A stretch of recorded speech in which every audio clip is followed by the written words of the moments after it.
Satu. Baik, Assalamualaikum warahmatullahi wabarakatuh.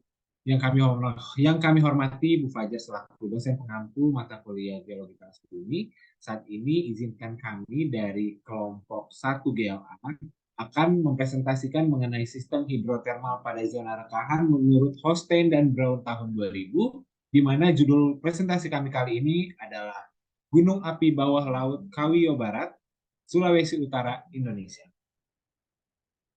Berikut nama anggota kelompok 1, ada beberapa orang di dalamnya sebagai berikut. Dan berikut outline pembahasan yang akan kami bahas dalam presentasi kali ini berupa lokasi lapangan panas bumi, kondisi geologi, tahapan pengembangan lapangan, tujuan studi khusus, data studi khusus, metodologi studi khusus, hasil studi khusus, dan kesimpulan. Selanjutnya akan dijelaskan oleh teman saya. Oke, kita masuk ke lokasi lapangan panas bumi. Pulau Sulawesi ini terletak di sebuah pertemuan antara lempeng Indo-Australia, lempeng Eurasia, dan lempeng Pasifik. Hal ini menyebabkan wilayah Pulau Sulawesi ini rawan akan terjadinya bencana, khususnya itu gempa bumi. Sumber gempa bumi ini berasal dari adanya penunjaman sublempeng Sulawesi Utara, lempeng Sangihe, dan lempeng Panggungan Mayu. Untuk lokasi gunung api bawah Laut Kawiyo ini merupakan penemuan yang letaknya di perairan Sangihe, Sulawesi Utara dengan melalui ekspedisi Indeks Satal 2010, yaitu adanya kerjasama riset kelautan, khususnya dalam bidang kelautan antara Indonesia dengan Amerika Serikat. Lalu, Kawiyo Barat ini merupakan gunung api bawah laut yang mempunyai bentuk kerucut dengan ketinggian puncaknya berkisar di kedalaman laut sekitar 1.860 meter dan kakinya pada kedalaman sekitar 5.400 meter. Next.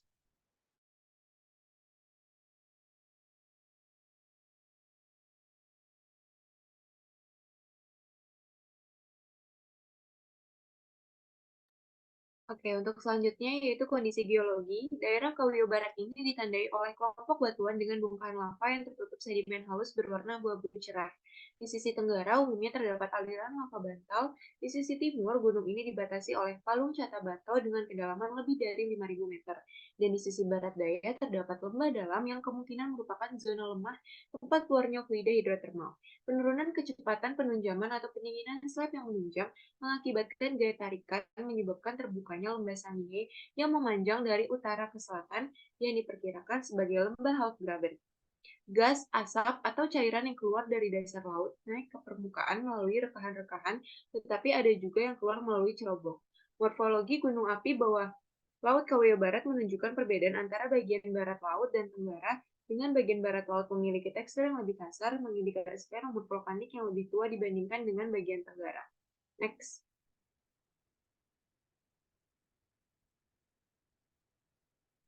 Selanjutnya, struktur daerah pengamatan seperti kelurusan, struktur lembah gawir, dan gunung api dapat diinterpretasikan melalui peta altimetri batimetri sebagaimana terlihat pada gambar. Struktur utama terbentuk oleh penunjaman ganda dari lempeng Laut Maluku yang membentuk busur gunung api Sangihe di sisi barat dan busur gunung api Halmahera di sisi timur. Aktivitas kegunung apian dan hidrotermal di darat dan di bawah laut di busur Sangihe dikendalikan oleh zona lemah sepanjang kelurusan struktur yang umumnya berarah barat laut tenggara, sementara pola kelurusan pada kerak samudra lempeng laut Sulawesi berarah timur laut dan barat daya. Next.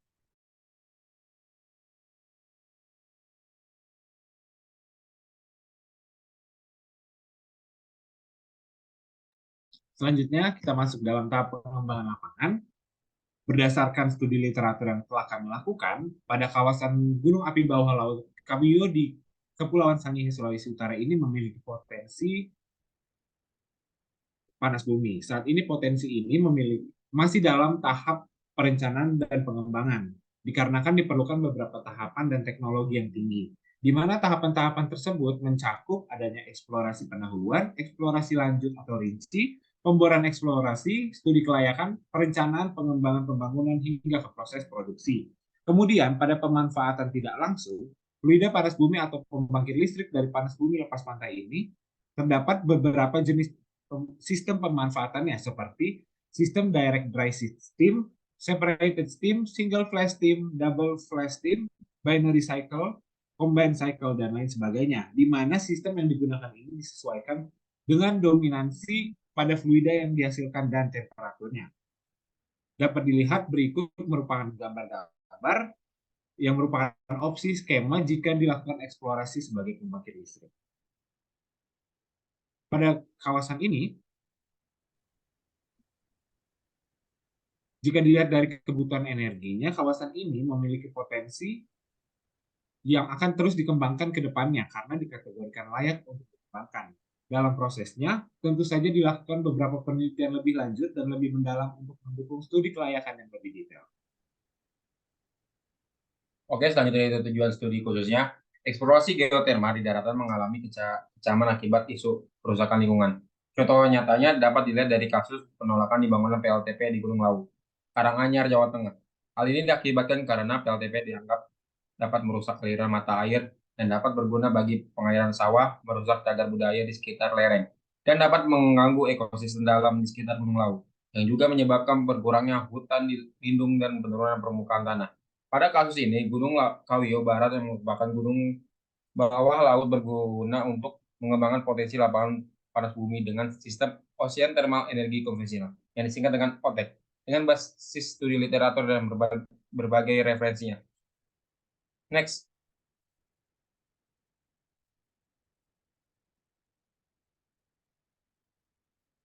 Selanjutnya itu data studi khususnya. Jika pengukuran CDT di Kawiyo Barat memperlihatkan suhu permukaan laut bervariasi antara 28,2 Celcius sampai 29,4 Celcius. Suhu air laut turun dengan cepat pada kedalaman 300 sampai 400 meter dari 28,2 Celcius ke 7 sampai 9 Celcius. Secara perlahan dari 7 ke 3 mulai kedalaman 300-400 meter sampai 1800 sampai 1850 salinitas relatif konstan pada 34,6 PSU. Dekat dengan dasar laut. Pada kedalaman 1090, kedalaman antara 1753 dan 1970, terdeteksi adanya anomalia lemah transmisiometer sebesar 0,3 sampai 0,5%. Bersamaan dengan anomalia backscatter. Next. Ini adalah gambar data studi khusus.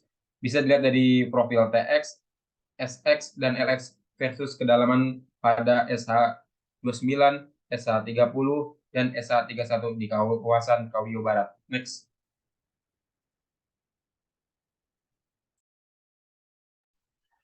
Baik, sekarang saya akan bahas mengenai metodologi studi khusus. Metodologi pada sistem hidrotermal pada zona rekahan gunung api bawah laut Kawiyo Barat menggunakan jenis penelitian kualitatif. Penelitian ini menggunakan beberapa jurnal dan paper yang utama, yaitu dari Horsen and Brownies 2000. Teknik pengumpulan data yang digunakan dalam penelitian ini adalah teknik studi pustaka, di mana teknik pengumpulan data dengan membaca dan mempelajari literatur yang berkaitan dengan penelitian. Literatur yang digunakan dalam penelitian ini adalah jurnal dan paper yang berkaitan dengan sistem hidrotermal pada gunung api bawah laut. Proses analisis studi yaitu menggunakan analisis hasil pengamatan langsung. Data hasil pengamatan langsung menggunakan ROV Leo Hercules digunakan untuk mengidentifikasi karakteristik aktivitas hidrotermal di sekitar zona rekahan gunung api bawah laut Kawiyo Barat. Intake air hangat ditentukan pada kedalaman 20 meter, sedangkan untuk intake air dingin ditentukan pada kedalaman 90 meter. Berdasarkan pembagian kedalaman, menghitung efisiensi kandidat menggunakan persamaan 1. Daya outage yang dihitung pada penelitian ini menggunakan pembangkit dengan sistem tertutup outage. Kapasitas pembangkit 100 MW. Next slide. Ya, berikut merupakan rumus dari NMAX. Misalnya dengan keterangannya di bawah. Setelah itu menghitung P gross atau daya kotor menggunakan persamaan 2. Hasil dari beban panas evaporator dan efisiensi termodinamika. Kemudian menghitung P net atau daya bersih diperkirakan dengan mempertimbangkan daya konsumsi yang dibutuhkan untuk mendorong kecepatan aliran besar air laut melewati bangkit outage dari P gross dengan desain kondisi delta T desain sama dengan 20 Celcius. Dan daya yang hilang lainnya menggunakan persamaan 3. Next slide.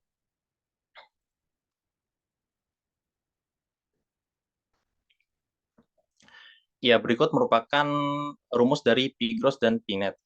Bisa keterangan di bawahnya. Seperti yang saya bilang sebelumnya, sama seperti yang saya paparkan, kita mulai dari menentukan Nmax, lalu P gross, yang merupakan hasil dari beban panas evaporator. Kemudian dilanjutkan dengan menentukan P-net yang merupakan daya bersih. Next slide.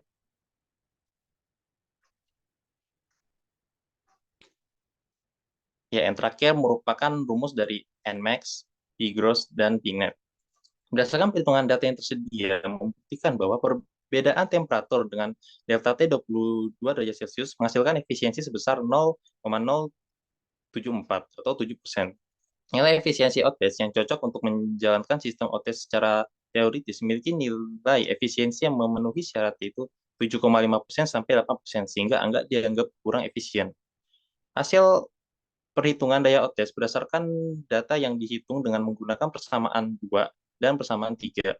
Potensi gunung api bawah laut Kawio Barat memiliki potensi daya bersih atau P-net sebesar 4,256 MW. Next slide.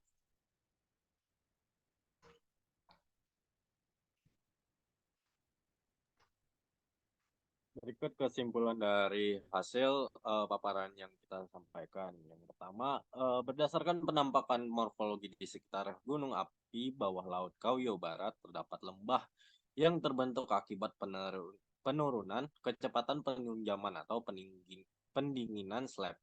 Lembah ini bernama Lembah Sangihe, yang diyakini sebagai lembah Halfgraben yang membentang dari utara ke selatan. Penipisan kerak di Lembah Sangihe memicu aktivitas vulkanik bawah laut yang dikenal sebagai gunung api bawah laut Kawio Barat. Morfologi gunung api ini yang berbentuk kerucut ideal, menunjukkan perbedaan tekstur antara sisi barat laut dan sisi tenggara. Yang kedua, aktivitas hidrotermal di sekitar gunung api bawah laut Kawio Barat, perairan Sangihe, Sulawesi Utara merupakan penemuan yang pertama kali langsung dari bawah laut perairan Indonesia berupa asap hidrotermal atau smokers yang keluar melalui rekahan ataupun cerobong hidrotermal.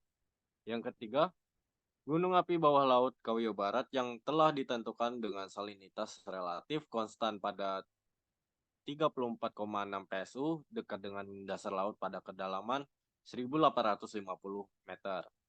Variasi kekeruhan air laut teramati pada kedalaman 100 meter. Dari nilai 80,7 sampai 80,75% pada permukaan air laut sampai dengan 80,6 sampai 86,65% pada kedalaman 100 meter yang ditafsirkan sebagai material halus dalam air laut. Yang keempat, berdasarkan perhitungan sebelumnya, potensi gunung api bawah laut Kawio Barat memiliki nilai efisiensi sebesar 0,074 atau 7,4% dan potensi daya bersih sebesar 4.122,56 MW. Namun data hasil ini harus didapat dari berbagai data lagi. Lalu yang terakhir, belum terdapat analisis kemiringan lereng onshore sehingga gunung api bawah laut Kawio Barat ini belum siap untuk dibangun OTEC power plant. Next, berikut referensi yang kami gunakan. Next. Berikut juga tabel kontribusinya. Terima kasih dan selamat malam, pagi, siang, kapanpun Ibu dengarnya.